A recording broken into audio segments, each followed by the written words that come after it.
71% of our planet's surface is covered in water.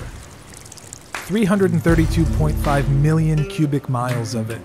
366 billion gallons. That's over 48 billion gallons of water for every person on Earth. But today, 1 out of 3 people don't have access to safe drinking water. Some projections will show by 2050, more than half our population will be living in water-stressed areas. That's over 4 billion people. These aren't just issues in developing countries, something you hear about elsewhere. These are things that are happening in our communities all the time. Worried and angry about lead contamination. The military in remote parts of Puerto Rico. And that's the result of many things, but one of them is that 96.5% of that water is found in our oceans. It's saturated with salt and undrinkable. And most of the Earth's fresh water is locked away in glaciers or deep underground. Less than 1% of it is available to us. When you dig a little bit and look under the surface, even here in the United States, we have large numbers of people that don't have access to safe, clean drinking water. So why can't we just take all that seawater, filter out the salt, and have a nearly unlimited supply of clean, drinkable water?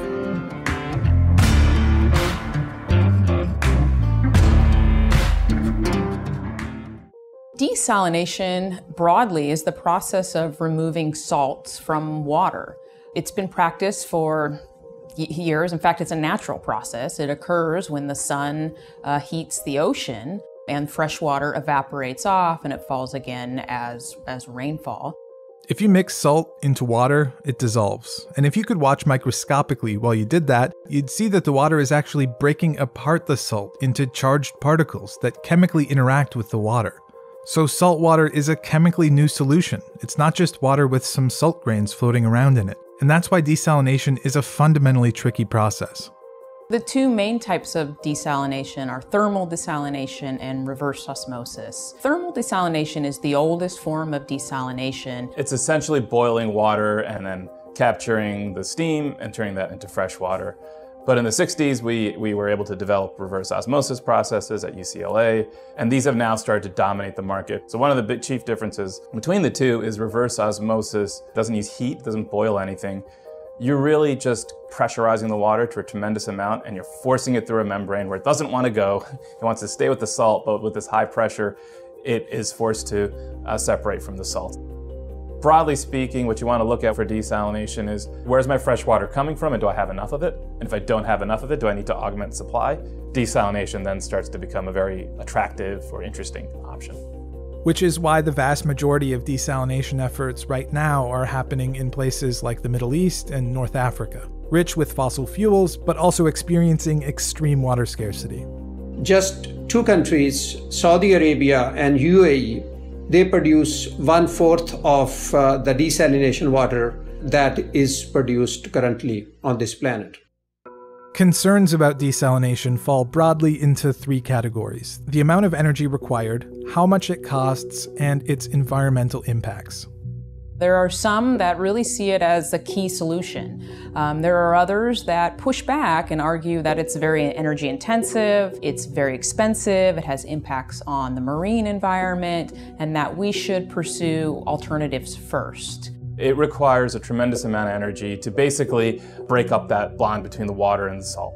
Ocean water desal can be 25 times as energy intensive as other freshwater approaches. Historically, the impediment for seawater desalination being more abundant or popular in North America has been cost. It has been cost prohibitive historically. The Claude Lewis Carlsbad desalination plant outside of San Diego is the largest of its kind in the Western Hemisphere and has been operating since 2015, producing 50 million gallons of clean water a day. It's in San Diego County because of its dry, arid climate. The county has historically imported nearly all of its water from the Colorado River in Northern California. In San Diego, in the Carlsbad example, they are spending twice as much for seawater desalination as they do on imported water. Now, they were looking at it and saying, well, at some point in the future, the cost will be comparable.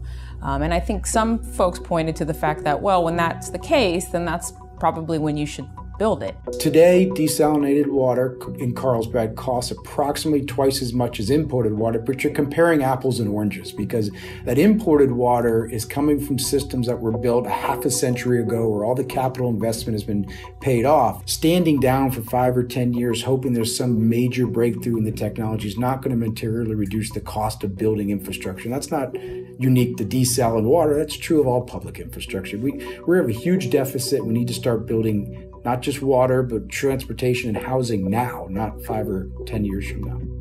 The Carlsbad plant is operated as a public-private partnership. With the Carlsbad seawater desalination plant and the proposed Huntington Beach seawater desalination plant, we're proposing a public-private partnership where the plant is 100% privately financed, and then we enter into a long-term fixed-price water purchase agreement with the Public Water Agency, and essentially we're recovering our investment over time through the sale of water. There's an infrastructure deficit in the United States. There's certainly an infrastructure deficit in California, and you can't expect local, state, and federal government to pay for all of it. The private sector is going to have to invest private dollars, and I think there's a huge opportunity in water in a way that both protects the ratepayers and also allows for the investment of private capital.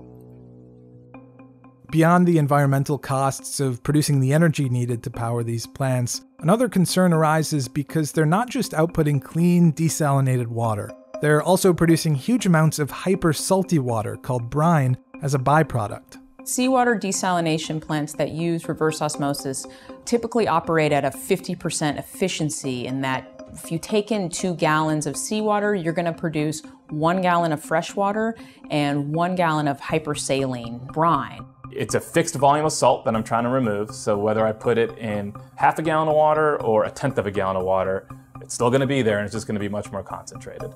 As desalination efforts grow, it's not clear what should be done with these huge amounts of brine. Globally right now, we're producing over 37 billion gallons a day. Most brine is in one way or another emptied back into the ocean, but because it has a much higher salt concentration than regular seawater, it has the potential to, among other things, sink to the seafloor and wreak havoc on the plants and animals found there. In addition, because these facilities are taking in millions of gallons of seawater a day, the intake itself could destroy local marine life. But Poseidon Water, which operates the Carlsbad plant, says the regulations in California provide sufficient environmental protection. Numerous studies have been done in California and around the world that show that level of salinity increase will not harm marine life. And you're also providing drinking water to people in need. But a recent study published in 2018 showed that we're producing even more brine than we thought. For every liter of desalinated water, we produce 1.5 liters of brine. In other words, overall, we are producing more brine than we produce desalinated water. And while some places like California have robust regulations regarding brine in place, it's not clear that as a whole, the industry is taking its disposal seriously enough. Currently, we are disposing of brine in a way which we used to dispose of industrial wastewater about 40-50 years ago. So if desalination uses a huge amount of energy, is very expensive compared to other options, and in the end we're producing more potentially harmful brine than clean water, why do we continue to pursue it? Desalination has its drawbacks, but one of the benefits is that it's a fairly stable and known process, particularly if you're dealing with ocean water. You can be confident that it will supply you water when you need it. Reliability is the key. Water scarcity is a complex, difficult problem. Climate change is affecting everything and introducing growing uncertainty. Weather is variable, but if you have a desalination plant, energy, and seawater, you can reliably get clean water. But desalination undeniably uses a large amount of energy, and for some, it's just fundamentally difficult to advocate for a technology that would be adding to our ever-growing energy needs.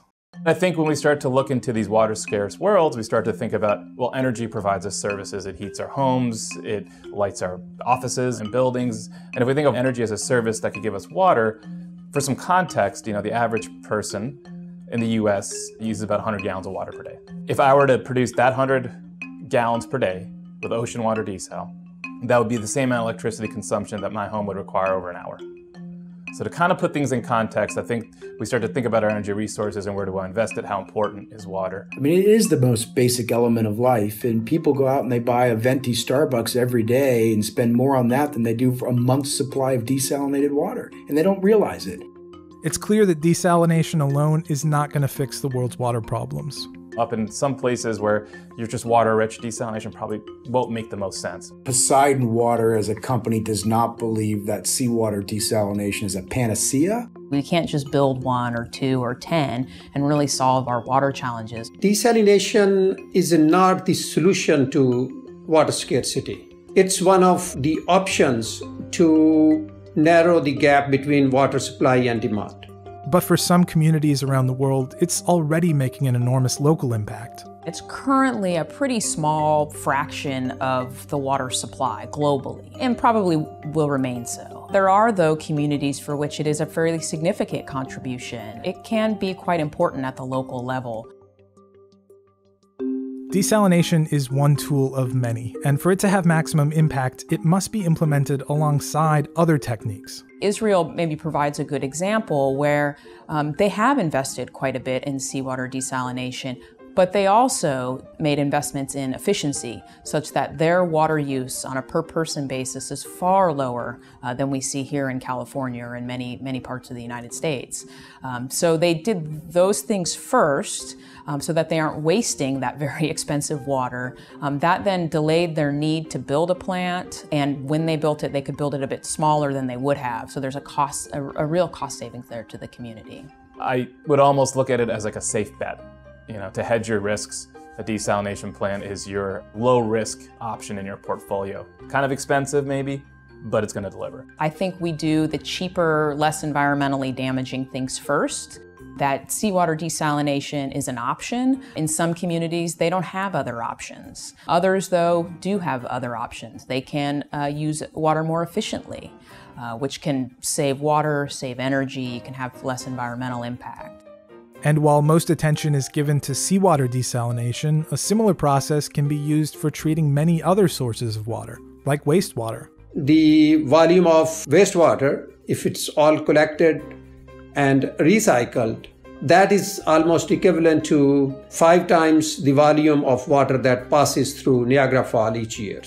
And if we look at the desalinated water, a desalinated water which we produce globally on an annual basis is almost equal to half of the volume of the water that passes through Niagara Falls. We don't want to lose sight of other sorts of desal, brackish water, which is, you can think of brackish water as it's not as salty as ocean water, but it's saltier than fresh water. It's that whole space between. And there, the energy requirements are substantially less, simply because there's less salt. So less salt, less stuff to remove, less energy. Desalination is an important tool in the fight against water scarcity. Its reliability is becoming ever more important, but it's not a cure-all, and other techniques should always be implemented alongside it. Desalination is already vital for many water-scarce communities around the world, and as climate change continues to transform our planet, the balance between concerns about energy use and the ability to reliably get clean water is going to evolve. How exactly desalination will fit into the future of clean water is yet to be seen.